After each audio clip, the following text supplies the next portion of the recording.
"My aunt will be down presently, Mr. Nuttall," said a very self-possessed young lady of 15. "In the meantime, you must try to put up with me." Frampton Nuttall endeavoured to say the correct something which should duly flatter the niece of the moment without unduly discounting the aunt that was to come. Privately, he doubted more than ever whether these formal visits on a succession of total strangers would do much toward helping the nerve cure which he was supposed to be undergoing. "I know how it will be," his sister had said when he was preparing to migrate to this rural retreat.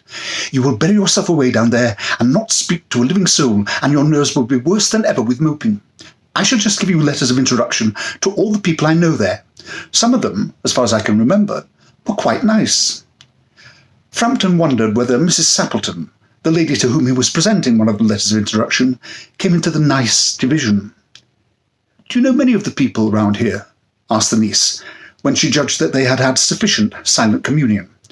"Hardly a soul," said Frampton. "My sister was staying here, at the rectory, you know, some 4 years ago, and she gave me letters of introduction to some of the people here."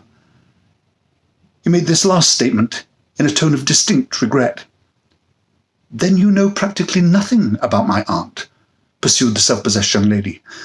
Only her name and address," admitted the caller. He was wondering whether Mrs. Sappleton was in the married or widowed state. An undefinable something about the room seemed to suggest masculine habitation. "Her great tragedy happened just 3 years ago," said the child. "That would be since your sister's time." "Her tragedy?" asked Frampton. Somehow in this restful country spot, tragedies seemed out of place.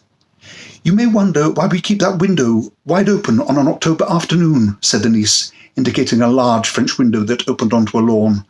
"It is quite warm for the time of year," said Frampton. "But has that window got anything to do with the tragedy?" Out through that window, 3 years ago to a day, her husband and her 2 young brothers went off for their day's shooting. They never came back. In crossing the moor to their favourite snipe shooting ground, they were all 3 engulfed in a treacherous piece of bog. It had been that dreadful wet summer, you know, and places that were safe in other years gave way suddenly without warning. Their bodies were never recovered. That was the dreadful part of it. Here the child's voice lost its self-possessed note and became falteringly human.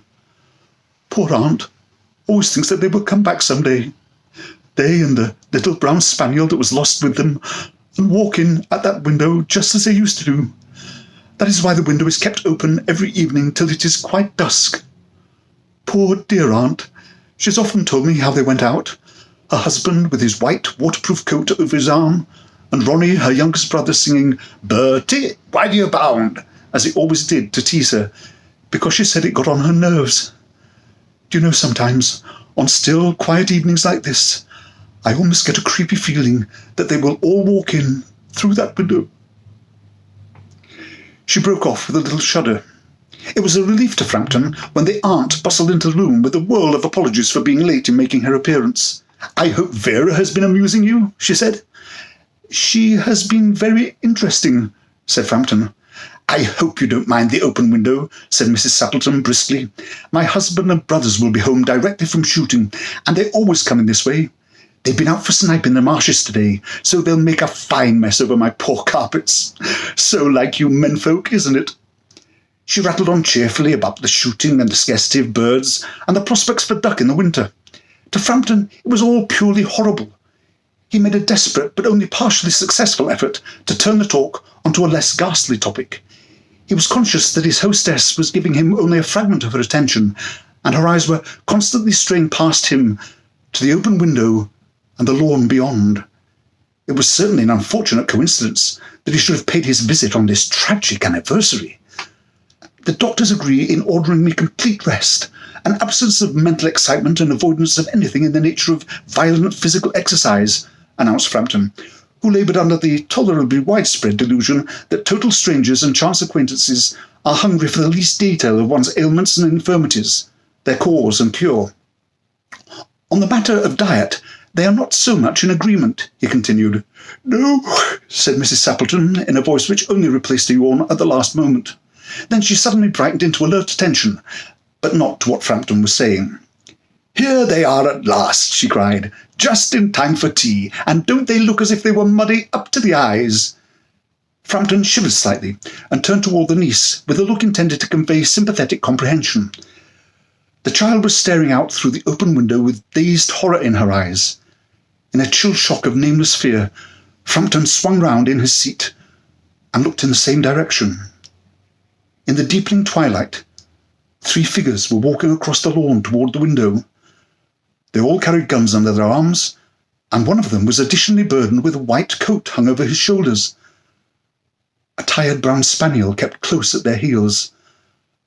Noiselessly they neared the house, and then a hoarse young voice chanted out of the dusk, "I said, Bertie, why do you bound?" Frampton grabbed wildly at his stick and hat. The hall door, the gravel drive, and the front gate were dimly noted stages in his headlong retreat. A cyclist, coming along the road, had to run into the hedge to avoid imminent collision. "Here we are, my dear," said the bearer of the white mackintosh, coming in through the window. "Fairly muddy, but most of it's dry. Who was that who bolted out as we came up?" "A most extraordinary man, a Mr. Nuttall," said Mrs. Sappleton. "Could only talk about his illnesses, and dashed off without a word of goodbye or apology when you arrived. One would think he had seen a ghost." "I expect it was the spaniel," said the niece calmly. "He told me he had a horror of dogs. He was once hunted into a cemetery, somewhere on the banks of the Ganges, by a pack of pariah dogs, and had to spend the night in a newly dug grave with the creatures snarling and grinning and foaming just above him. Enough to make anyone lose their nerve." Romance, at short notice, was her speciality.